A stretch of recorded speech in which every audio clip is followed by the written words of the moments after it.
Hello, I'm Tracy from MeetRx. Today we're here with Dr. Urso. He's an ophthalmologist specialist. He's also a father of 6 children, married. Hi, how are you, Dr. Urso? Great, Tracy. We're down here in Houston, doing well, trying to stay away from the coronavirus. Oh yeah, that's good. I've got Well, my personal protective equipment. It's oh yeah, a little, not quite the highest grade, but I have something. you have something, yeah. That's more than I have today. Yes. So can you tell me about your life before Carnivore? Well, Tracy, that's I'm gonna digress a little bit if you don't mind. I've been kind of a nutrition buff for a long time. When I say a long time, I grew up in a small town in Connecticut, and I was riding to the health food store by the time I was about 11 years old. And I was going down that road of what I would now call nutritionism, nutrition research that was done and sponsored for the most part by a group of people that were really interested in pushing the sugar and pushing the low fat sort of fare on top of us. For the most part, I started doing soy products when I was like 14 years old. I was a very athletic kid. I was a quarterback on our team and a shortstop and a pitcher, and I was really into baseball and football, and I was pretty good at it. And I wanted anything I could do to get better athletically. I even did transcendental meditation, thinking that might raise my batting average. And historically, when I was that age, I was sure that a lot of the stuff on cholesterol, I did figure out that the whole cholesterol thing was a bunch of bunk. And I was in the 70s, so I was on a quest from then to always sort of try to do the right thing for people in terms of their diet. But unfortunately, I got enough information about this whole thing with leading this really plant-based thing, and I followed a lot of that stuff over the years. And interestingly, my athletic career was interrupted multiple times by multiple injuries. I broke my femur, I had a dislocated ankle, ACL tear, separated shoulder, broken ribs, compression fractures in my back from L1-2, a bunch of fairly, well, I was playing football, so I mean, it was fairly collision type sport, but I had a tremendous amount of injuries that disrupted my career completely. And I never really tied it into diet, but now I look back, I ate a lot of plant-based foods. I did eat meat. I tried about a 4-month period with no meat. I looked at my times and running because I was doing a little bit of track too, and my times were slowing down. So I said I can't be good. I went back to eating meat, and I just sort of ate what balanced diet, sort of a whole foods balanced diet. I would say it was an Italian family that I grew up in, so we probably had a lot of pasta. We had salads, things like that, sort of Mediterranean diet. And as I became older, as I said, I wanted to become a cardiovascular surgeon, and I devoted myself to thinking about this whole fat and sugar thing. And so I was sure that sugar was bad, but I quite didn't get the rest of it. And so I kind of forced I have 6 kids, as you said. I forced my diet beliefs on them. Yeah. Ground up smoothies. I even did once liver and eggs, raw eggs, and all this stuff in there, a whole bunch of crazy stuff that I did with nutrition. And I even became like, there's some of my old friends, the town I grew up in, Greenwich, Connecticut, a lot of people were pretty well off. Some of them went into buying businesses that needed nutrition experts to come in. A couple of them, asked me to kind of be a formulator. So I formulated vitamin products that actually went in 2 U.S. ski teams, some major league, like 26 major league baseball teams, 18 NBA teams. A lot of stuff that I did actually ended up there. And I know I've come full circle now. And I've always stayed very active. Like I played competitive baseball till I was like 36, and I played competitive basketball till I was about 50. And for the most part, I always lifted weights real heavy. I just joked with you earlier. I said, Dr. Baker, I read one day, was about 3 years ago, he was the strongest doctor. And I said, no, he's not stronger than me. That's no way. So I clicked on him. I started kind of going back and forth with him a couple of times over the corresponding years. But he clearly was a beast. I even said, you know what, I'm going to say this. I never say it. I go, but you're a beast. I go, and you got me. So, Yeah. so, so, but as I was telling you, I said, just, I went on this, maybe about 3 years ago, I started looking at what can I do to get rid of, I was getting inflammation. I was getting kind of like soft, more or less. I've always been pretty lean. I've always had pretty good six pack and stuff. And I was getting kind of soft. There was nothing I could do about it. I felt like there was nothing I could do about it. And, so I started trying different things and I went to this vegan diet my daughter talked me into. She was a vegan at the time. And I literally, I said, it started on January 1st. By January 27th, I felt like I was going to die. It's the worst I've ever felt on a diet. And I'm sure anybody vegan on the call would probably think, well, you didn't do it right. But let me say, as far as I know, I did it right. Okay. Yeah. But it was horrible by the time I got that far in. And so it wasn't that about then is when I saw the stuff with Sean and I saw he was doing the carnivore. I could tell he knew what he was talking about right away. He was early, probably, at that time probably had, 4,000 followers or something, maybe 2 or 3. I don't know. It wasn't much, but he clearly knew what he was doing. I could just tell. And I just had a lot of respect for him at a very early time in my interaction with him. And I thought, you know what, this guy's the real deal. He's doing it's worked for him. Let me try it, So I went and I could tell within 2 weeks. The inflammation in my body, my joints and everything. Like I said, I usually lift heavy and the inflammation settled down. I used to take, every time I had to do a squat workout, I'd usually take some kind of non-steroidal because I would get, a lot of inflammation from it. And I'd squat it once a week for the last, I'm telling you, probably the last 40 something years. So, and I probably missed one or 2 weeks. In fact, I missed a week last week, first time in, I don't know how many years, but bottom line I was going to say is that I really felt a huge difference. And I started noticing that as I've gotten on the diet that I clearly got leaner without really trying. And as I've come to think about this and I see how much estrogen's in a lot of these foods like peanuts and a lot of the foods has these estrogen-like estrogen-like compounds. And I think that's really what to me was I was retaining a lot of the extra weight from that.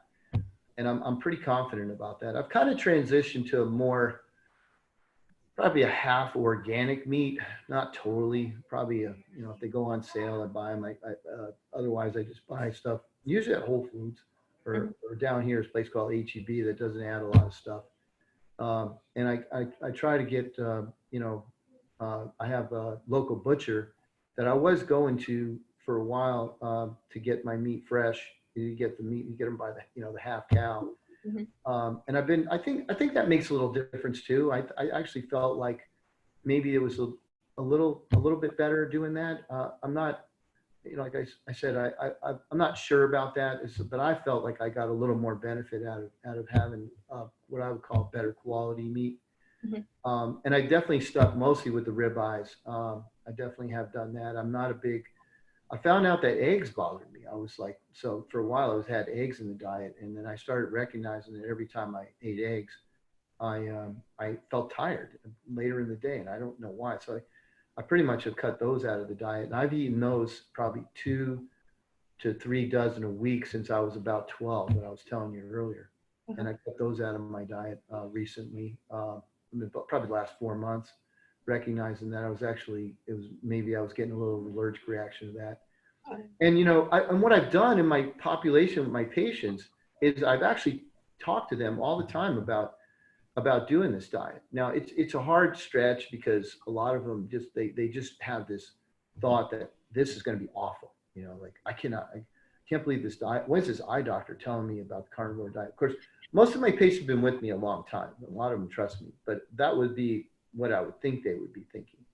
Mm-hmm. But in Texas, a lot of people eat meat already, so I can get them to do it. And I get a pretty good amount that are doing it. I'd say I usually move them to low carb, and that seems to be a little bit easier. And I do a low carb-ish start on a lot of patients that are a little reluctant. I'll tell them, let's do the diet. I give them the list. I said, you know, if you want my choice, I would start with red meat and then move from there. I go, anything else on the list? And the list has some nuts and a few other things on there. It even lets them have some cabbage and some cauliflower and things like that. That's my like stage one little diet for patients. And then at night they get a 5 to 9 o'clock 4-hour window to eat what they want. So and my patients are most reluctant. I move them that way.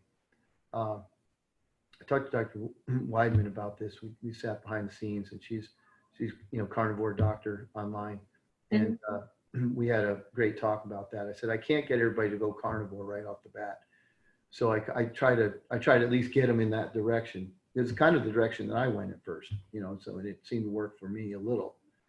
And what I've done is I've had pretty good success, and a lot of them say, well, I really want to get immediate results.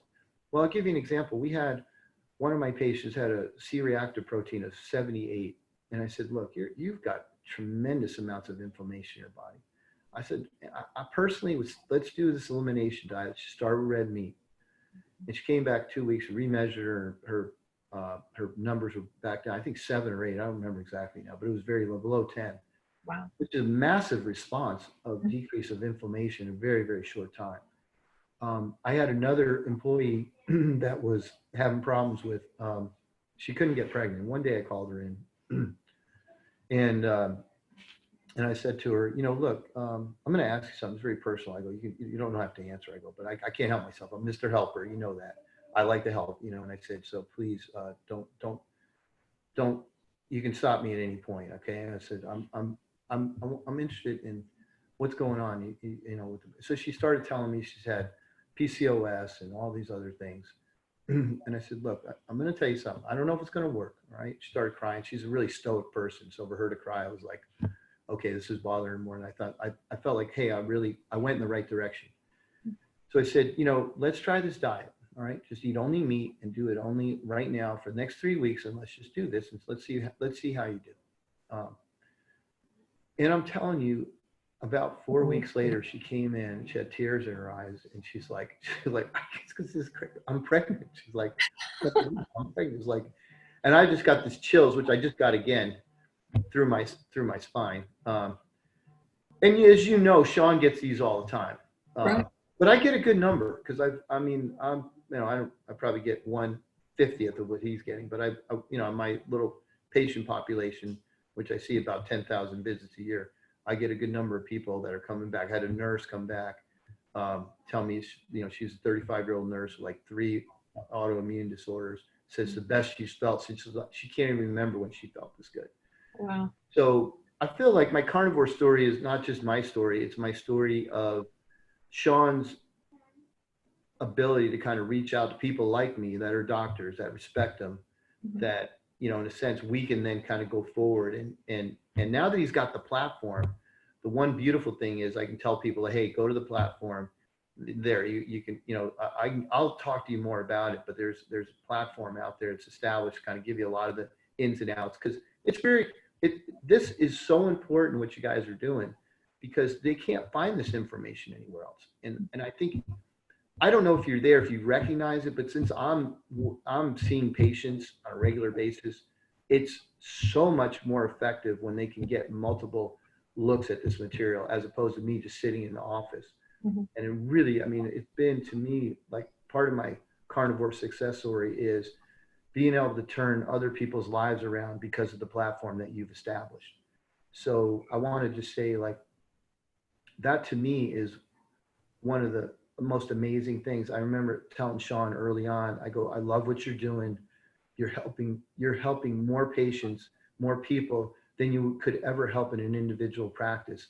I go, and it was early on, and I said, I'm behind you, and I love what you're doing. Keep going. Don't let anybody get in your way. And of course, you don't have to tell him that because that's his personality. But it was nice. He had a leader's personality. I know a few people kind of got on him. Funny story about some of the language stuff. And I go, surgeons they're pretty, that's pretty normal. I put out a study that someone had done and said, what's the rate of bad words coming out of a surgeon's mouth. And the lowest rate was like ENT, which took them like 30 minutes to get a bad word to come out of their mouth during surgery. The highest rate it was orthopedic surgeons. So it was kind of cute. But I mean, there's an intensity to all this stuff. It's like you can't come out of surgery and tell people, well, you know what, we tried our best. It was raining. You coughed. You moved. I'm sorry the surgery didn't go well. Too bad. I'll see you tomorrow. Like, no, there's no excuses. So that whole personality that makes you a really good surgeon makes you a good leader in other areas. Mm-hmm. And so for what it's worth, my carnivore story is a thank you to you for the leadership of helping people to turn their lives around and allowing people like me to have a platform. Not only did it turn my life around and make me feel, physically like I'm going to be 10 or 15 years younger from joint and inflammation side, but it's allowed me to reach out and give and help other people to do the same. Wow, that is incredible, Dr. Urso. I appreciate it. Thank you so much for sharing that. And so you started out with steaks and all? Is that what you? Yeah, I pretty much stick with steaks. Yeah, okay. I do a little fish. I mix it in there because it's Lent right now, so on Fridays I eat fish. And so my wife makes sure I don't sneak the meat in. And otherwise I pretty much do steaks, and I've gone to pretty much ribeyes. I was doing sirloin, I was doing T-bones. I did some of the big, huge porterhouse. I don't really like them. They're too chewy. I pretty much do the ribeye, and it's like probably 80%, of ribeye. And I can't lie about this at all, because in a sense, like I get on these little kicks where I'll eat a chocolate bar. Once a month I'll have a week where I get one of those like 3-ounce big chocolate bars that are like 80%. And I can't make it last very long, and I end up eating it within a week. I see I'm going to have a little piece, but so I probably do that once a month.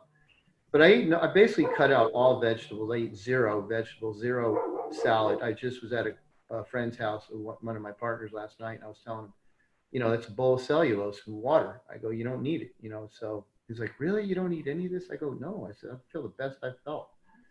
So, yeah, that's it pretty much. Sometimes I'll mix in a little bit of pork sausage, and sometimes deer sausage, like half. I do a 50% deer, 50% pork. So I mix that in. I actually can tell if I eat pork, I get a little inflamed. I actually feel like, and I eat zero chicken, 0 to, let me say that 0.5%. I probably my kids sometimes leave a little piece of Chick-fil-A around. I might eat it one piece like once a month. Mm-hmm. So chicken, again, I found early on did not help me as much. I felt more inflamed with chicken. And what I tell my patients is chicken is fed lots of soy and grains, and so is pork. And so the inflammation is probably from their diet that they eat. For the most part, cows are stuck eating grass. Sheep, I eat lamb too a little bit, maybe once or twice a month I'll eat lamb. So they're kind of stuck eating grass most of their life. And, that's, because I had cows. So, when you feed them, a lot of the stuff you feed them is, even if you get hay from somewhere else and put it out there, it's usually like alfalfa hay or something like that. And we grow hay in our ranch, and we got rid of our cows a few years back because there was a drought here. But for the most part, cows eat grass. And so I feel like that's ruminant animals. So I always emphasize to my patients, ruminant animals, cows and goats and sheep, deer, they're pretty much eating a lot of that stuff. That's the way I would go. And I'm not a big chicken. I'm not a big pork eater, and I definitely not turkey either. Some people love turkey. I know it doesn't work for me. So probably 80-90% ribeyes. Okay, and you've been doing this for about 3 years, is that right? Yeah, about 3. And you got rid of your inflammation, and you're stronger? I mean, if I cheat a little bit, and I really don't anymore, because I just don't like feeling bad. Mm-hmm. So I had times where I would a little bit, and I went out and I ate went out to a steakhouse. I ate like 4 pieces of bread, and I woke up the next day. I felt like I'd gotten, I felt like I had drank like a 6-pack of beer or something. I felt terrible. I was like, it's not worth it. Mm-hmm. But for me, it's more or less, I love to eat all that stuff. I'm gonna say, like, I don't mind eating that stuff. I don't feel good. So it makes it easy for me to avoid it. So I might do it a day or maybe day. I don't even do it a day actually anymore. So pretty much have given up eating like that at all. I just don't. And Yeah. it's because I don't feel good. So and you know what's funny? I'm glad you mentioned that, because what I found in the younger population, that it doesn't affect them as much. And I always think it's like my mitochondria are probably a little older and can't tolerate that inflammation as well. So I do find that over 40, the diet works. Over 50, it works extremely well. Between 40 and 50, it's a mixed bag. And I think under 40, I think there's a group that really feels it, but I've actually seen some of them that it didn't make as big a difference as I thought it would for them. There's a couple of kids that were kind of athletic that asked me, and I got them to do it. And I actually train and have done some dietary stuff for like jiu-jitsu and guys who are doing weight classes. And this diet is amazing, because when you get rid of all of that roughage, they're able to cut weight. Usually with them, we go a little more lower fat on the diet. I think that makes a difference for the leanness.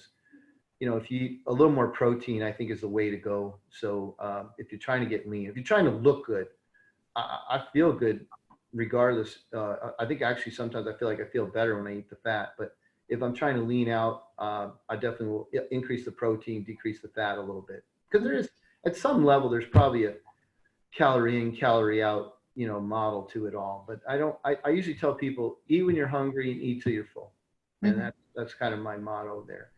And a lot of that, of course, is just listening in, talking to other people, talking to other docs. Sean has had a huge influence on me with that.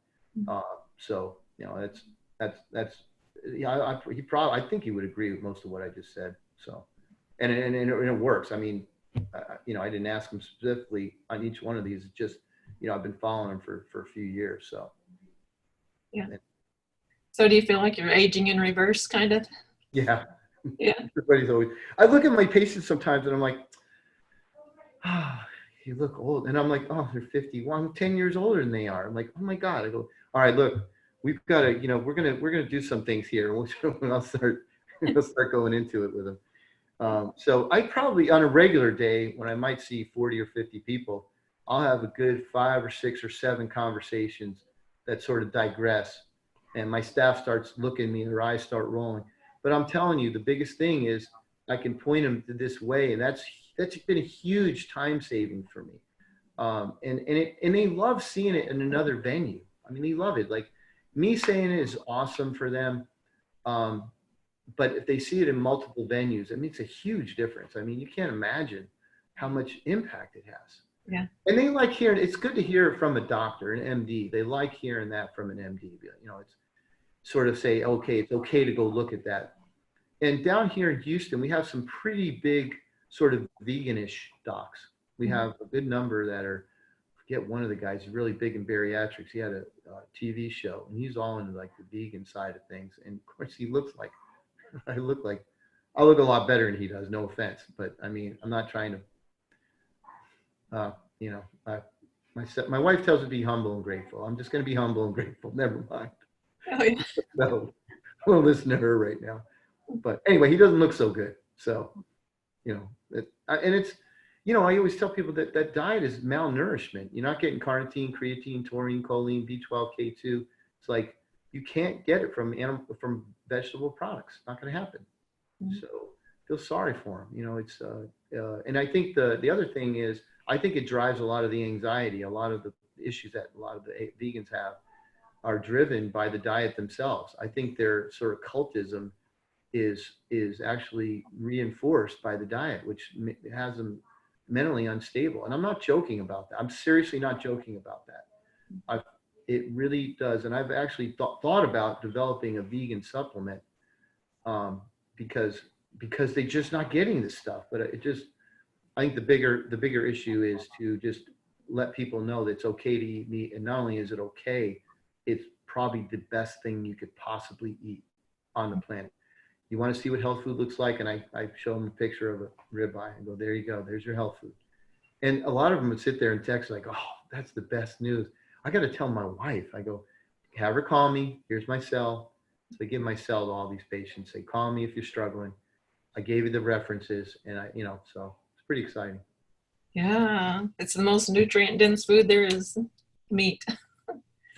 Absolutely. And the whole thing, and people say, what about vitamin C? And I tell them, look, I saw a couple of things that Sean put out on that and went back and looked at those articles. And I mean, if you're not eating carbs, you pretty much don't, the little bit of vitamin C you get in the meat is enough to actually do whatever you need. Mm-hmm. I'll say I do think that there is, for people who are meat eaters or any eaters, it doesn't matter what food you're eating. If you're stuck inside all day, you probably may be a little low on D. And I think, like, I would recommend just to anybody, not just a carnivore, just a person, to say, hey, go and check your D levels, make sure they're okay. My background's in ocular oncology, and I found out early in my career that one of the things that might help in preventing cancer, especially cancer metastasis, was having good vitamin D levels. So I've always been a big proponent of it, but in a sense, not for anybody on any diet, even the carnivore diet. I think personally, that that's something to look at. I think it's like, get it checked, and that would be one recommendation for one supplement that actually, it's hard to get it from beef, butter, and cheese. And that's another thing I forgot to say. I probably eat a good amount of cheese. It probably makes up about 10% of my diet. Yeah. So, yeah, and I really don't think it helps me, actually. I just like the way it tastes. So I actually think if I cut down on it, I actually feel a little better. Mm-hmm. Yeah, I don't prefer it. I just do it. Yeah. So vitamin D3, is that what you usually recommend? Yeah, D3 for sure. D2 clearly is not as effective on the immune system function as D3. Clearly, there's some differences between them. And why would I want a plant-based product when a human product is D3? So D2 is a plant-based thing. I jokingly tell everybody, hey, just go put it on your tomato plants, so. Yeah.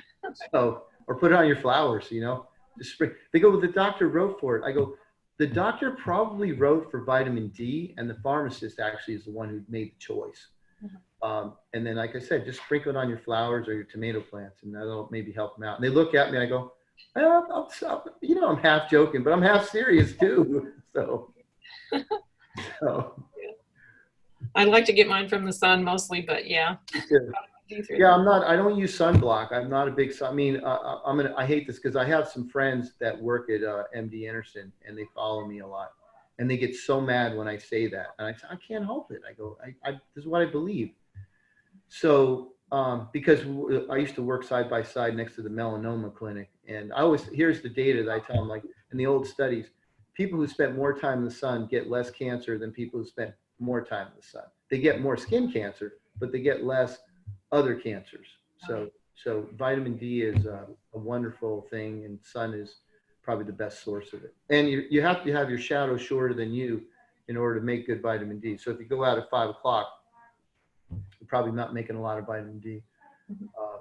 So that's my quick spiel on D. Oh yeah, well, that's great information. Well, thank you so much, Dr. Urso, for telling us your success story. It's really fascinating, and I love hearing how you're helping patients. And when you get in carnivore, you just want to tell everybody. That's the way I feel about it. And I'm glad you said, it's hard as a doctor, because when I first was doing it, I was like, I think they're going to think I'm insane, but they know me so well that a lot of them I could tell. So I started with my older patients who already knew me a long time. But now I'm kind of I'm telling you, the biggest thing is the platform helps me, because I can refer them somewhere where I'm not having to sit there and explain everything and lay out all the articles and everything. So that's allowed me to expand it to people who may not know me that well, who might think that I'm preaching insanity to them. And I can just say, look, this is the healthiest food on the planet, and I want you to, there's this platform that's available. You can get a lot of information. I mean, that's huge. So I want to reemphasize that. Thank you so much. You're welcome. And it's great having a big community, because you realize there are a lot of people doing this, and it is healing people. So thank you so much, Dr. Urso. Appreciate you. Okay. Bye-bye.